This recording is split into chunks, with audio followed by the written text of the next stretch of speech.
Pinus, pohon yang penuh pesan, kesan, dan kenangan.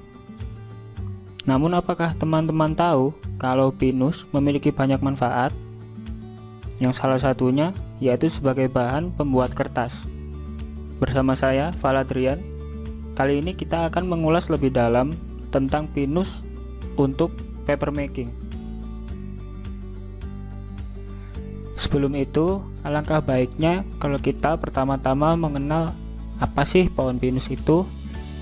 Kemudian baru kita membahas pinus untuk proses pembuatan kertas. John Muir pernah berkata, "The clearest way into the universe is through a forest wilderness," yang artinya secara singkat, melalui hutan kita bisa mencapai semesta dengan mudahnya. Nah, di sini bisa diartikan kalau kertas itu berasal dari hutan kan? Dan sekarang seluruh dunia pasti menggunakan kertas. Oke, kita masuk ke pembahasan pertama untuk mengenal pohon pinus lebih dalam lagi. Pinus termasuk dalam jenis Coniferous evergreen. Kalau di Indonesia disebut dengan pohon tusam. Nah, pinus ini tumbuh dan berkembang secara bergerombol.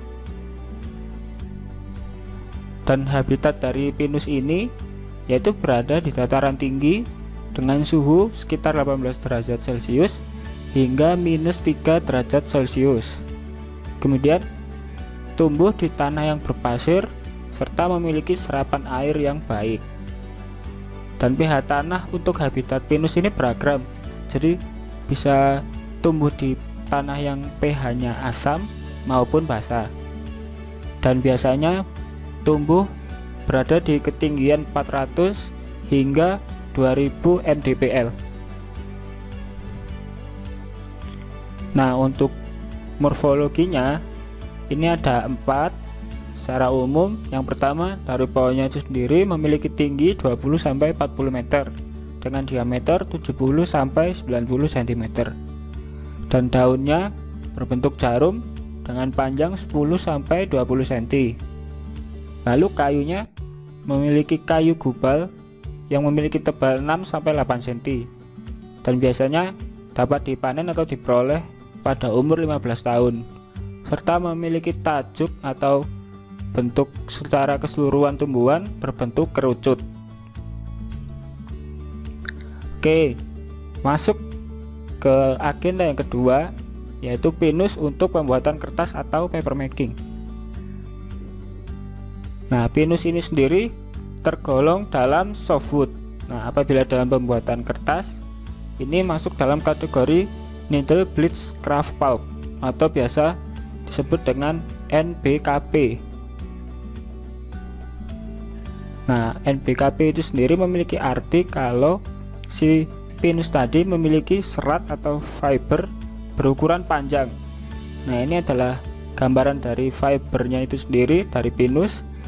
Fiber ini memiliki ukuran 2-4 mili. Nah, untuk struktur dari fiber itu sendiri umumnya ada 4, yaitu ada hemiselulosa, selulosa, lignin, dan juga zat ekstraktif.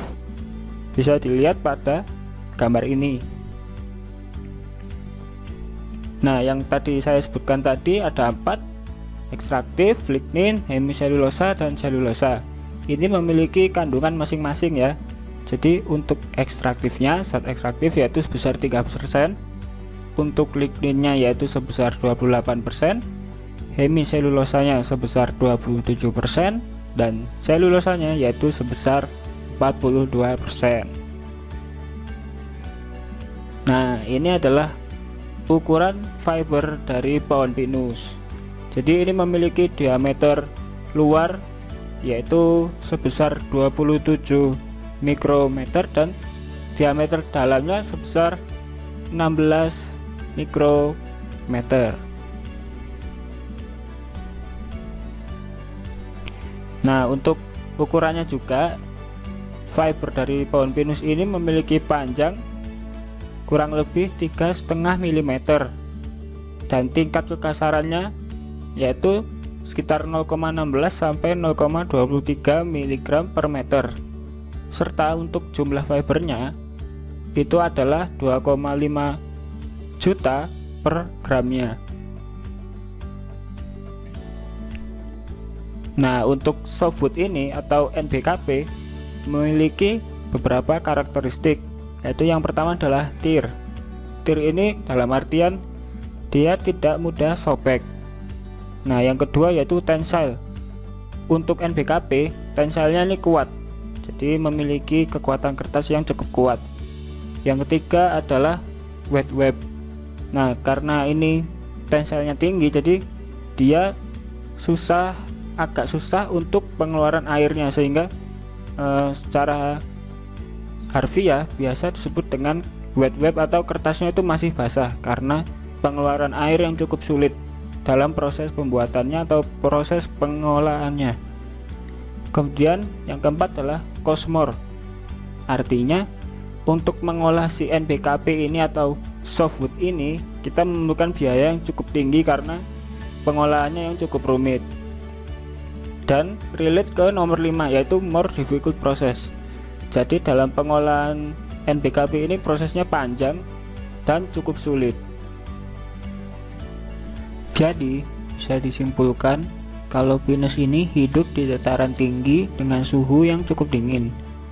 Kemudian pinus ini memiliki tajuk berbentuk kerucut atau cone, lalu memiliki serat panjang atau biasa disebut softwood atau NBKP, dan memiliki karakteristik tear, tensile, wet web, cost more, dan more difficult process. Terima kasih teman-teman. Sampai ketemu lagi di video selanjutnya dan semoga pembahasan kali ini bermanfaat untuk kita semua. Thank you.